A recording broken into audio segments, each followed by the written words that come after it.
Chapter 4. You squint open your eyes, batting them against the brightness of day. When did sunlight become so strong? You're in a small ward, 4 metal-framed white hospital beds spread across the room. It smells of disinfectant and rotting wood. The walls are painted pastel green and stains mark the bare floor. The high frosted windows are cracked, and through a chink of smashed glass, a marsh gremlin floats. It's a small wisp of whitish cloud about the size of a tennis ball, with 2 black beady eyes. It bounces along the ceiling. You raise your hand to it. The little creature looks friendly. Your legs feel damp. "You wet yourself, by the way," says a voice nearby. "Who are you?" you say, turning your neck to face him. He's in the bed on the far side of the room. "I'm Auburn. We met by the jetty. You didn't want to give me your bag. Just as well now. I hope you got some spare clothes in there."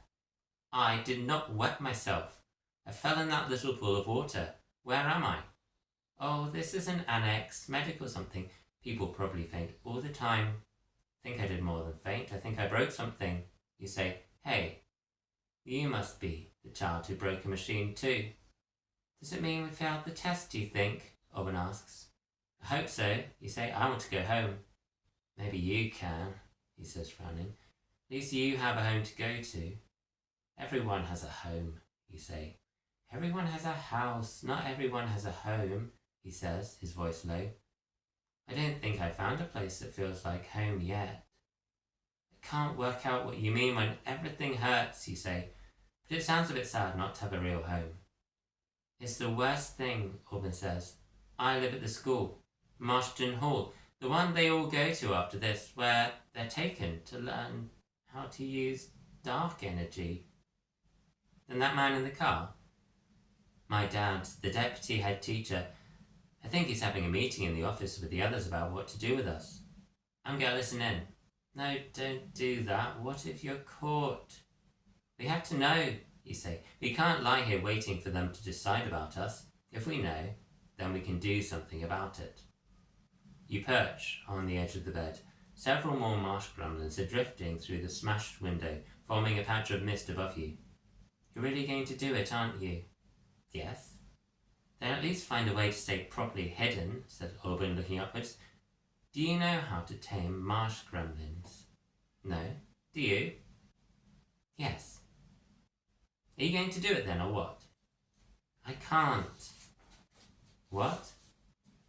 "I know how to do it, but it doesn't actually work for me," says Auburn. "This is really not helpful." "I mean, I could teach you," said Auburn. "You might be able to get it to work." "As long as it's quick," you say. Auburn traces some sigil shapes on the ground and says some bidding words. You copy him. Standing up straight, he lays his palm flat in front of his chest. Nothing happens. You do the same. Nothing happens. "Never mind, it was worth a try," says Auburn, slumping back onto the bed. "No, wait," you say. I think I didn't copy you right. Show me again." Auburn repeats the movements and words, and you close your eyes and copy him once more. Within yourself you feel a pulse of unnamed energy. A dampness spreads over the skin of your hand. You open your eyes. Upon your palm, a marsh gremlin gathers itself from the air around. You gasp. It's really appeared. "I thought it'd feel soft and fluffy," you say, "but it's all airy." "You can talk to them sometimes," says Auburn, shaking his head at his hand, which once again is empty. "Hey," you say, looking at the marsh creature, "will you help us? We need lots of you to hide us."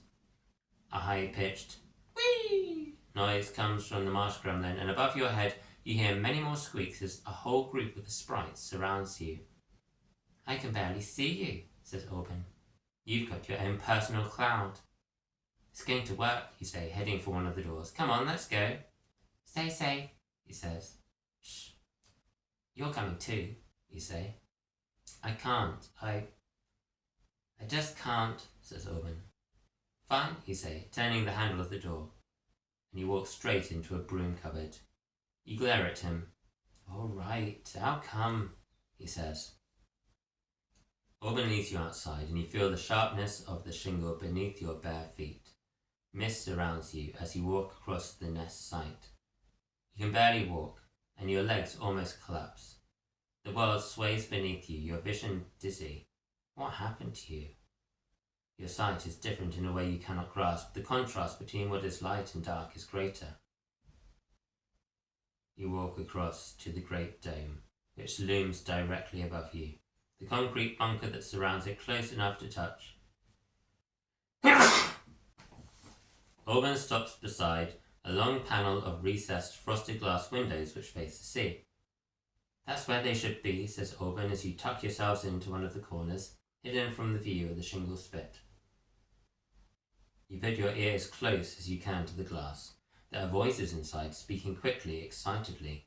You recognize 3 voices, Droot, Commander Zal, and the third, who must be Auburn's dad, the deputy headmaster. You close your eyes and try to stay as still as possible. The tone and pitch of their voices is unusual, but you can't work out why. Too unstable. You catch a part of Droot's sentence. You strain your ears. And that is why she must be, says Zal. To terminate a potential student, says Auburn's dad. Kill her today, says Droot. You can't breathe. You can hear your heart thudding very fast in your chest. You try not to gasp, try not to scream. They're talking about killing someone. Maybe you. You start to shake and Auburn puts his hand on your shoulder. She is too valuable, says Zal.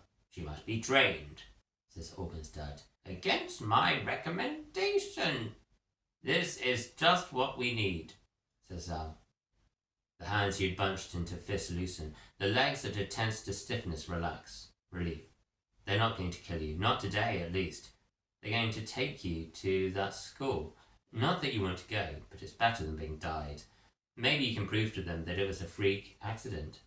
Somehow. Maybe they'll let you go back home to your normal life. Because they've got it all wrong. You're not powerful, not at all. You can't control anything about your life. And as for him, more study is required, says Droot. I forbid it, says Auburn's dad.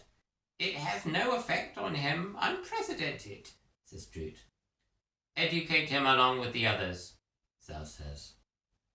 The marsh gremlins are drifting away from you, bouncing against the windows as if they're drawn within, like moths around a flame.